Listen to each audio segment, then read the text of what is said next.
Une pure masterclass, je n'ai pas les mots pour décrire les émotions que j'ai eues pour ce premier épisode qui nous annonce la couleur de ce que sera le Blue Lock. Incroyable. Incroyable, ta merde.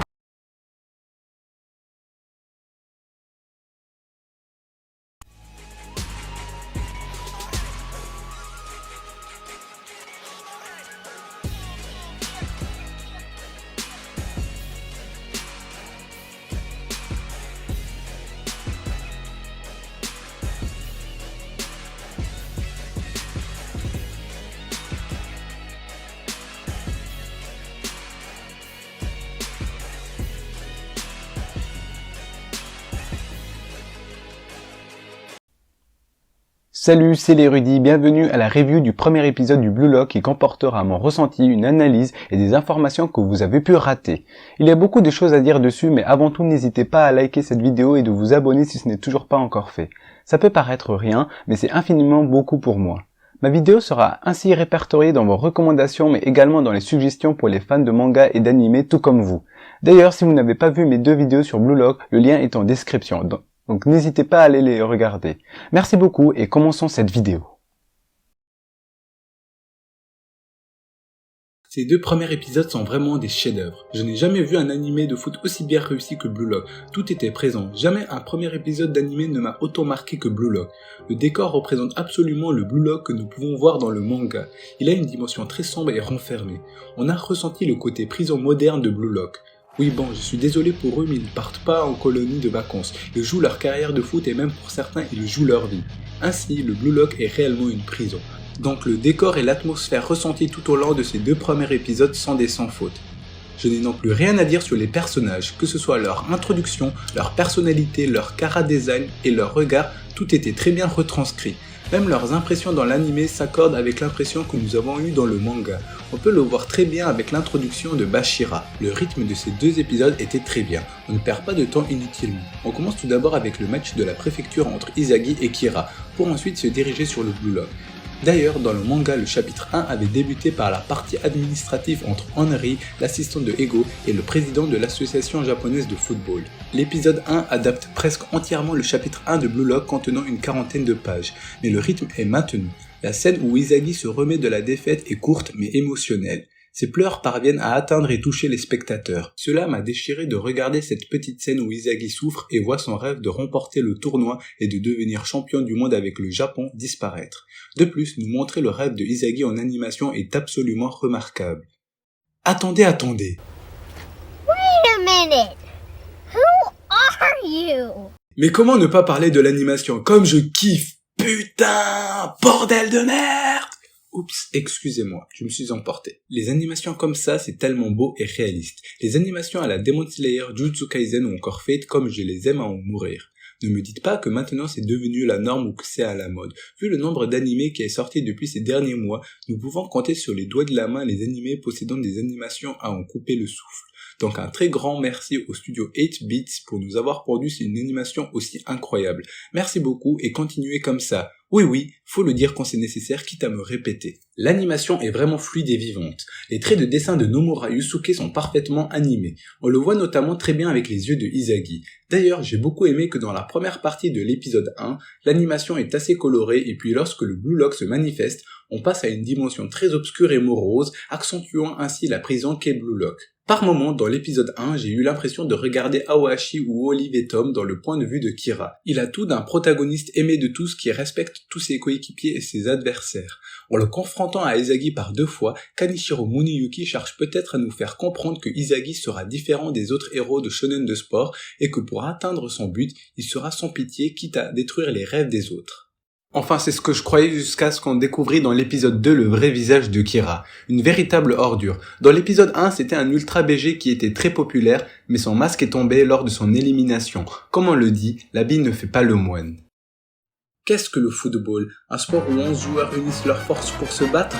Non. Un sport qu'on pratique pour ses coéquipiers? Non. C'est un sport où il faut marquer plus de buts que ses adversaires. C'est pourquoi il n'y a pas plus prestigieux qu'un attaquant. Tels sont les mots de Jinpachi Ego qui nous introduit dès le premier épisode la philosophie du Blue Lock. Dans le milieu du football, il vous sera toujours possible de former un gardien, un défenseur et un milieu de terrain de grande valeur. Seuls les attaquants représentent un cas à part car les buteurs de premier ordre surgissent toujours sans prévenir au moment et à l'endroit où le football est le plus excitant. Pourquoi le Japon n'a-t-il pas gagné une Coupe du Monde? Eh bien c'est très simple, car le Japon n'a jamais connu dans son histoire un buteur révolutionnaire. D'ailleurs, ne vous êtes-vous pas déjà posé la question, pourquoi ce sont généralement les attaquants qui sont les mieux payés? Pourquoi ce sont presque toujours les attaquants qui sont les plus populaires? Pourquoi ce sont souvent les attaquants qui signent des contrats avec les sponsors? Pourquoi ce sont majoritairement les attaquants qui gagnent le ballon d'or? Car notre société ne s'intéresse qu'au divertissement. Quand vous visionnez le résumé d'un match, il vous propose toujours les actions de but et très rarement un bel arrêt du gardien, mais jamais l'intervention efficace d'un défenseur ou du milieu. Et au-delà même de cela, il est plus facile à un spectateur de retenir le nom du buteur que celui du défenseur qui est intervenu au cours du match.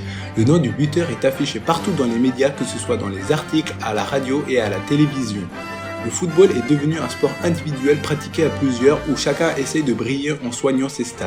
Ainsi, ce sont les attaquants qui essayeront de hisser leurs équipes vers le sommet du football mondial, mais seul un attaquant égoïste a des chances d'y arriver. Être attaquant signifie donc d'être époustouflant, élégant, ambitieux, fier, mais surtout égoïste. Malheureusement, Inzaghi ne remplit pas ces conditions essentielles afin de réaliser son rêve de devenir champion du monde avec les Samouraïs bleus. Néanmoins, ce n'est que lors de la finale du département face à Kira qu'il le réalisera. Sa philosophie du jeu n'est pas la bonne. C'est au mot de Jinpachi Ego, l'incarnation de l'égoïsme, que Inzaghi découvre une toute nouvelle philosophie de jeu. C'est alors ainsi qu'Inzaghi reçoit une seconde chance. Pour atteindre son but qui est de remporter la Coupe du Monde, il se doit d'être le meilleur attaquant du monde, mais avant tout de détruire son ancien lui et de renaître. De ce fait, Inzaghi, obnubilé et ensorcelé par les mots de Jinpachi Ego, bondira vers la porte afin de saisir cette seconde chance et de renaître. Qu'est-ce que la philosophie de Jinpachi Ego et du Blue Lock?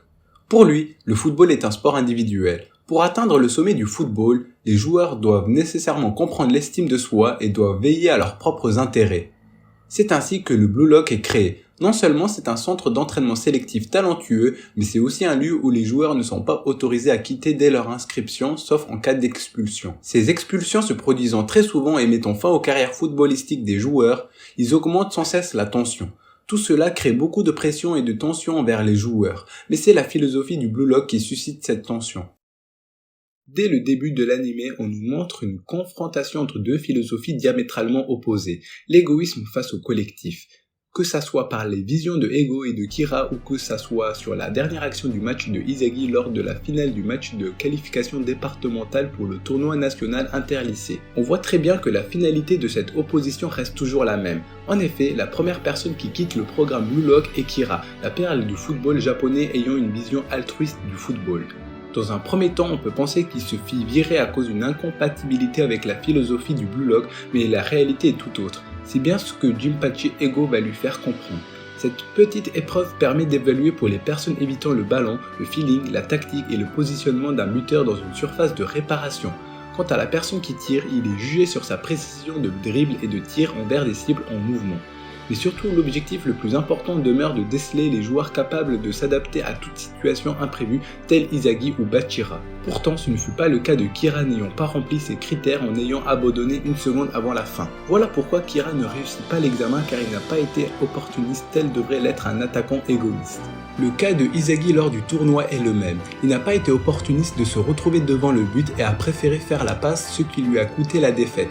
En s'attaquant à Kira pendant le jeu du nid, Inzaghi a renié avec son ancien lui afin de rechercher du plaisir et de l'intérêt personnel, le transformant donc en un égoïste. L'altercation entre les deux philosophies s'est terminée avec une victoire totale du football égoïste de Jinpachi Ego. Nul doute qu'avec ces deux premiers épisodes, l'altruisme n'aura plus jamais sa place dans la philosophie du Blue Lock. Pour les amateurs de football, le Japon a réellement perdu en huitième de finale de la Coupe du Monde face à la Belgique. En vrai, imaginez si le Japon était passé jusqu'en demi-finale pour se retrouver et perdre face à la France, je n'imaginerais pas la haine que les Japonais auraient éprouvée face aux Français. D'ailleurs, en parlant de la France, vous le savez, Noël Noah, meilleur joueur du monde dans le Blue Lock, est français. Et souvenez-vous, ce sont les Français qui ont gagné la Coupe du Monde 2018. Et selon Jinpachi Ego, pour gagner la Coupe du Monde, il faut avoir un attaquant égoïste de classe mondiale.